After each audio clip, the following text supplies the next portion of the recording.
Critics are calling a school district in Eau Claire, Wisconsin, the worst violators of parental rights in the nation. Why? Well, the district is reportedly issuing white privilege tests, heterosexual privilege checklists, and giving teacher trainings to urge students to hide gender transitions from their parents. Joining us now to discuss is the executive director at Fight for Schools and senior counsel at the Unsilenced Majority, Ian Pryor. Ian, thanks for coming on. Talk to me about what's being accused about taking place in this school district here. What does it really mean?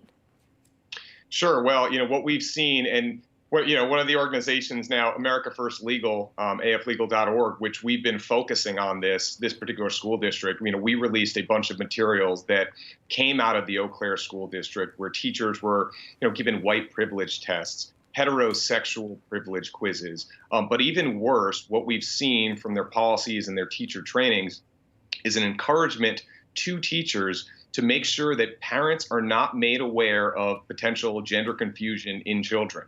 I mean, they went so far as to say that a parent needs to earn the right to know about their child's identity.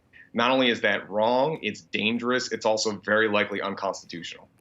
Yeah, the school board did respond. I'd like to share their side. They say facilitators guide this discussion about sexual and gender identity. Remember, parents are not entitled to know their kids' identities. When the conversation turns to navigating parents' faith-based rejection of their students' queer identity, it's critical to remember that we must not act as stand-ins for oppressive ideas, behaviors, attitudes, even and especially if that oppression is coming from parents here.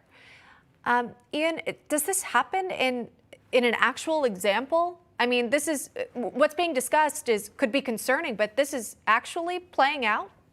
Yeah, we have seen that across the country, in various school systems that do have this policy in place. So effectively, if a child comes to the school and says, I want to change my pronoun, I want to change my name, I want to be a boy now, it's up to the student to give the school permission to let the parents know. Now think about that. That could be a 5-year-old student. It could be a 7-year-old student. Heck, even if it's 12, 13, these are growing children. They do not have decision-making capabilities like they would have if they were adults.